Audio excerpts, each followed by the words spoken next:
Hi hello welcome to my channel Aishwarya vlogs. I hope ಎಲ್ಲರೂ ಚೆನ್ನಾಗಿದ್ದೀರಾ ಅಂತ ಭಾವಿಸ್ತಾ ಇದ್ದೀನಿ.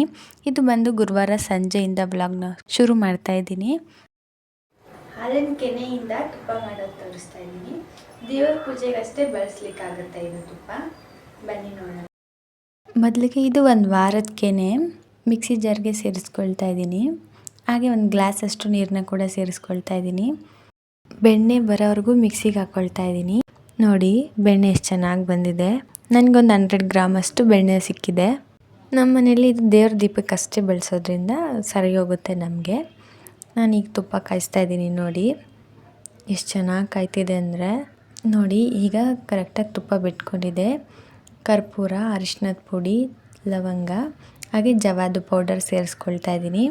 ಇದಿಷ್ಟು ಸೇರಿಸ್ಕೊಂಡು ಸ್ವಲ್ಪ ಮಿಕ್ಸ್ ಮಾಡ್ಕೊಂಡ್ಮೇಲೆ ಈ ಬತ್ತಿ ಮೇಲೆ ಸ್ವಲ್ಪ ತಣ್ಣಗಾದ್ಮೇಲೆ ಶೋಧಿಸ್ಬಿಟ್ಟು ಸೇರಿಸ್ಕೊಳ್ತಾ ಇದ್ದೀನಿ.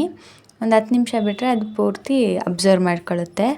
ಮನೆ ಪೂರ್ತಿ ಒಳ್ಳೆ ಒಂದು ದೇವಸ್ಥಾನಕ್ಕೆ ಹೋದಷ್ಟು ಫೀಲ್ ಆಗ್ತಾ ಇರುತ್ತೆ. ಆ ಥರ ಗಮ್ ಅಂತ ಇರುತ್ತೆ. ಮತ್ತು ನಾನು ಬೆಳಗ್ಗೆಯಿಂದ ವ್ಲಾಗ್ನ ಕಂಟಿನ್ಯೂ ಮಾಡ್ತಾಯಿದ್ದೀನಿ. ಕಳಶ ಸ್ಥಾಪನೆ ಮಾಡ್ತಾಯಿದ್ದೀನಿ.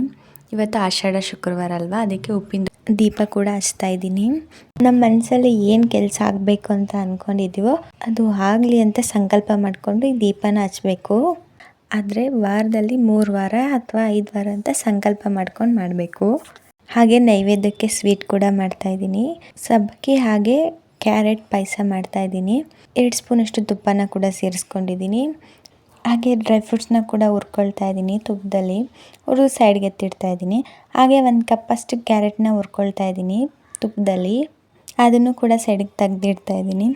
ಆನಂತರ ನೈಲಾನ್ ಸಬ್ಬಕ್ಕಿ ಅಂತ ಸಿಗುತ್ತೆ, ಅದನ್ನು ಹುರಿತಾ ಇದ್ದರೆ ಸ್ವಲ್ಪ ದಪ್ಪ ಆಗುತ್ತೆ. ಆನಂತರ 1 ಕಪ್ಪಷ್ಟು ನೈಲಾನ್ ಸಬ್ಬಕ್ಕಿನ ಸೇರಿಸ್ಕೊಂಡಿರೋದ್ರಿಂದ ನಾನು 3 ಕಪ್ಪಷ್ಟು ನೀರನ್ನ ಕೂಡ ಸೇರಿಸ್ಕೊಳ್ತಾ ಇದ್ದೀನಿ. 1 ಕಪ್ಪಷ್ಟು ಸಕ್ಕರೆನ ಕೂಡ ಸೇರಿಸ್ಕೊಳ್ತಾ ಇದ್ದೀನಿ. ಸೇರಿಸ್ಕೊಂಡ ನಂತರ ಒಂದು 2 ನಿಮಿಷ ಲಿಡ್ನ ಕ್ಲೋಸ್ ಮಾಡ್ತಾ ಇದ್ದೀನಿ. ಲಿಡ್ನ ಓಪನ್ ಮಾಡಿ ಕುದ್ದಿದೆಯೋ ಇಲ್ವಾ ಅಂತ ಚೆಕ್ ಮಾಡ್ಕೊಳ್ತಾ ಇದ್ದೀನಿ. ಕುದ್ದಿದೆ ಅಂದಾಗ ಆವಾಗಲೇ ಹುರಿದಿಟ್ಟಿರೋಂಥ ಕ್ಯಾರೆಟ್ನ ಕೂಡ ಸೇರಿಸ್ಕೊಳ್ತಾ ಇದ್ದೀನಿ. ಇದೂ ಎಲ್ಲ ಮಿಕ್ಸ್ ಆಗೋ ಥರ ಮಿಕ್ಸ್ ಮಾಡ್ಕೊಳ್ತಾ ಇದ್ದೀನಿ. ಆನಂತರ 1 ಕಪ್ಪಷ್ಟು ಹಾಲನ್ನ ಕೂಡ ಸೇರಿಸ್ಕೊಳ್ತಾ ಇದ್ದೀನಿ. ಇದನ್ನು ಎಲ್ಲ ಹೊಂದ್ಕೊಳ್ಳೋ ಹಾಗೆ ಮಿಕ್ಸ್ ಮಾಡ್ಕೊಳ್ತಾ ಇದ್ದೀನಿ. 1 ರಿಂದ 2 ಏಲಕ್ಕಿನ ಕೂಡ ಕುಟ್ಬಿಟ್ಟು ಸೇರಿಸ್ತಾ ಇದ್ದೀನಿ. 1-2 ನಿಮಿಷ ಲಿಡ್ನ ಕ್ಲೋಸ್ ಮಾಡಿ ಆನಂತರ ಓಪನ್ ಮಾಡ್ತಾ ಇದ್ದೀನಿ. ಆವಾಗಲೇ ಹುರಿದಿಟ್ಟಿರೋ ಡ್ರೈ ಫ್ರೂಟ್ಸ್ನ ಸೇರಿಸ್ಕೊಳ್ತಾ ಇದ್ದೀನಿ. ಸಬ್ಬಕ್ಕಿ ಕ್ಯಾರೆಟ್ ಪಾಯಸ ರೆಡಿಯಾಗಿದೆ. ಇನ್ನು ನೈವೇದ್ಯ ಕೂಡ ಮಾಡಿ ಪೂಜೆ ಕೂಡ ಮುಗಿಸ್ಕೊಂಡೆ. Thank you for watching. ಇಷ್ಟ ಆಗಿದ್ರೆ ಲೈಕ್ ಮಾಡಿ, ಶೇರ್ ಮಾಡಿ, ಕಮೆಂಟ್ ಮಾಡಿ, ಸಬ್ಸ್ಕ್ರೈಬ್ ಮಾಡ್ಕೊಂಡು ಕೂಡ ನೋಡಿ. Take care.